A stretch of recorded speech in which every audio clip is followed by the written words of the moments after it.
Baik, di segmen ketiga kita coba lanjutkan untuk pengolahan sinyal digital kita dari praktikum untuk perhitungan yang sederhana.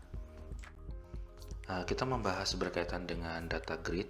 Nah, dari segmen sebelumnya kita sudah menjelaskan juga bahwa ketika kita punya distribusi yang relatif tidak teratur, nah biasanya itu diperlukan proses untuk griding sehingga distribusi datanya lebih teratur. Nah, idealnya posisi grid ini adalah posisi rencana yang sebaiknya dilakukan, dieksekusi pada saat proses akuisisi.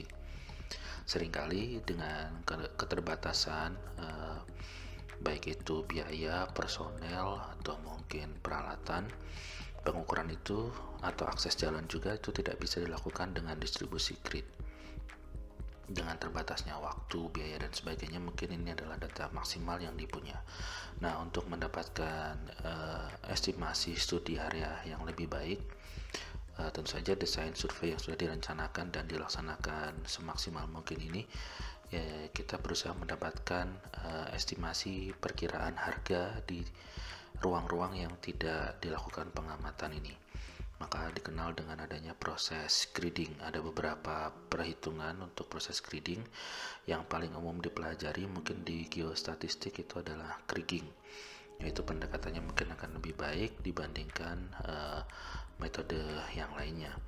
Jadi estimasinya menjadi lebih baik karena apa yang kita baca di sini ketika digunakan algoritma tersebut untuk estimasi akan memberikan nilai yang relatif dekat dengan apa yang titik yang diamati di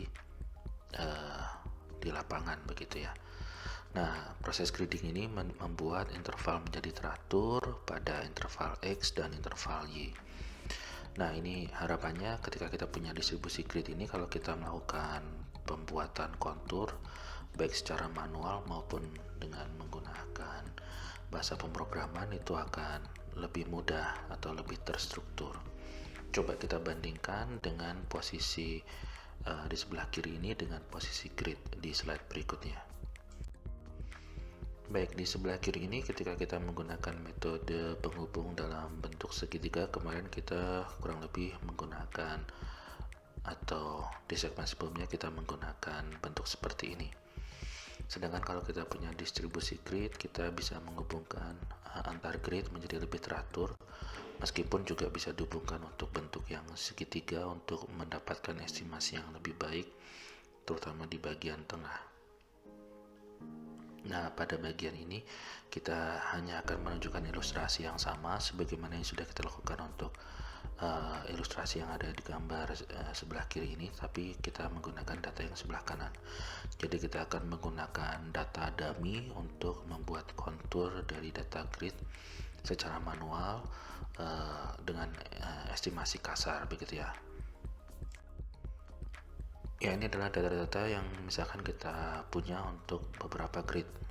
Misalkan pada posisi ini nilainya 17, 15, 4, 18, dan seterusnya. Nah, sebagaimana yang sudah kita lakukan untuk pembuatan kontur secara cepat atau secara kasar kemarin, kita melihat penskalaan dari dua nilai pada batas garis kita. Misalkan kalau kita lihat di sini angkanya kurang lebih pada kisaran satuan sampai pada kisaran 40-an begitu ya. Jadi kita coba buat mungkin untuk interval 10 dulu misalkan. Jadi kalau misalnya kita lihat antara nilai 17 sampai 37 ini ada nilai 20, ada nilai 30. Terus kemudian untuk 17 sampai 15 ini tidak ada 10, tidak ada 20 juga. Ini juga tidak ada. Nah, untuk 17 sampai 38 ini ada 20 di antara ini dan 30. Maka kita akan mencoba menandai pada setiap batas ini untuk posisi-posisi dengan penanda warna yang berbeda untuk mempermudah kita menghubungkan garis kontur. Ini adalah ilustrasinya. Kalau misalkan kita buat skala, ini saya buat relatif kasar, tapi kalau mau lebih baik pasti akan diskalakan. Kurang lebih ini adalah posisi plot orange untuk 20. Di sini plot orange untuk 20. kemudian di sini ada plot merah untuk 30. Nah, masing-masing kita punya, dan plot kuning untuk 10. Nah, kemudian kita coba menghubungkan garis-garis tersebut. Nah, kalau kita coba menghubungkan garis merah, garis orange, dan garis kuning, kita akan mendapatkan pola kontur dengan interval 10 sebagaimana yang ditunjukkan pada slide berikutnya. Ini kurang lebih estimasi kasarnya untuk pola kontur dari interval 10.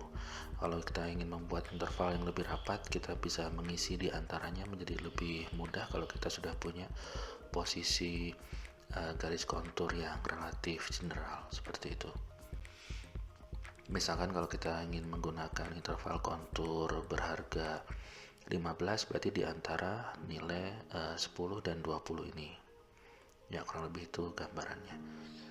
Kemudian kalau kita coba hilangkan garis imajiner penghubung grid ini, kita punya bentuk sebagai berikut.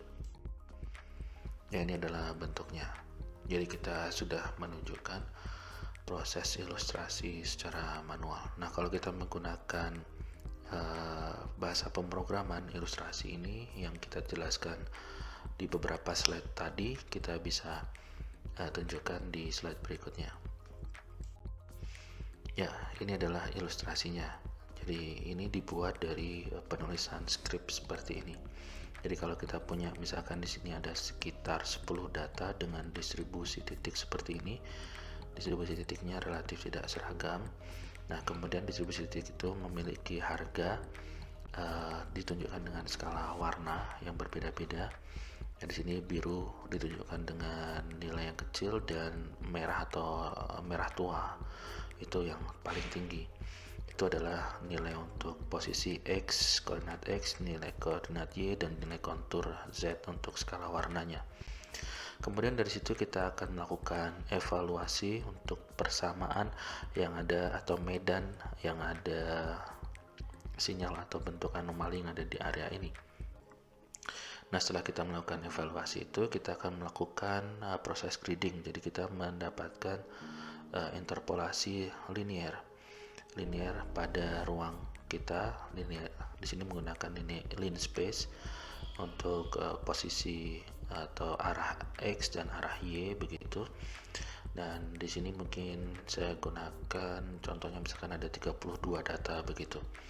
Nah, nilai ini diperkirakan dari estimasi atau nilai koefisien dari persamaan atau fungsi yang ada di medan kita di dua dimensi ini. Kemudian kita evaluasi pada setiap titik grid yang kita punya, mendapatkan harga seperti ini. Harga plotnya ada warna merah, biru, dan plot yang lebih kecil harganya. Nah, dari situ kurang lebih kan lebih mudah pola konturnya terlihat, dan kita bisa buat plotting kontur mengikuti nilai yang ISO line begitu ya, yang garisnya itu menunjukkan nilai yang sama. Kalau di sini tunjukkan interval sebanyak 10 garis kontur, misalkan dari -13, -8 ya kalau nggak salah itu angkanya, -3, 2, kemudian 7, 12, 17, dan seterusnya. Nah, kalau kita coba overlay antara gambar ini dan gambar ini, kita akan mendapatkan gambar yang sebelah sini. Jadi kurang lebih kita memiliki bentuk yang relatif sesuai antara pola kontur dan juga nilai estimasi dari proses grading kita. Jadi dengan data grid ini kita akan harapannya akan lebih mudah. Semakin rapat gridnya akan lebih mudah interval konturnya ini akan dihubungkan. Kurang lebih seperti itu. Nah, selanjutnya pada slide ini ilustrasinya, kalau kita mempunyai pixel berupa angka, ya ini berarti kita bisa mengindikasikan atau melihat bentuk yang paling sederhana dari bentuk grid kita. Ini kita bisa buat dengan Excel dan diberikan skala pewarnaan untuk angka yang lebih kecil dan lebih besar. Misalkan angka yang lebih kecil ini diberikan warna merah, atau mungkin Anda bisa buat yang sebaliknya, di mana angka rendah itu hijau, angka yang di pertengahan itu relatif kuning, dan seterusnya. Nanti dia akan membuat pola-pola seperti ini. Jadi di pola grid Nah, itu secara sederhana kita bisa tunjukkan dalam skala warna atau juga dalam bentuk angka. Keuntungan menggunakan warna, kita akan mempunyai pola atau area yang tinggian, area rendahan, begitu. Kalau ditunjukkan dengan angka, kurang lebih akan lebih sulit melihat mana yang lebih tinggi atau rendah karena mungkin berwarna hitam semua, jadi angkanya ini tulisannya berwarna hitam semua. Oke, dari bentuk anomali yang sudah kita bahas ini untuk distribusi data grid, ini mudah-mudahan bisa memberikan gambaran dan bisa menginspirasi untuk melakukan lebih baik atau lebih banyak secara mandiri. Nanti kita lanjutkan di semester selanjutnya untuk pemisahan anomali regional residual. Kita kembali ke tinjauan yang paling sederhana dulu untuk data satu dimensi dulu. Nah, ini kan datanya 2 dimensi, jadi kita akan kembali ke data 1 dimensi dulu di segmen selanjutnya. Oke, terima kasih, semoga bermanfaat.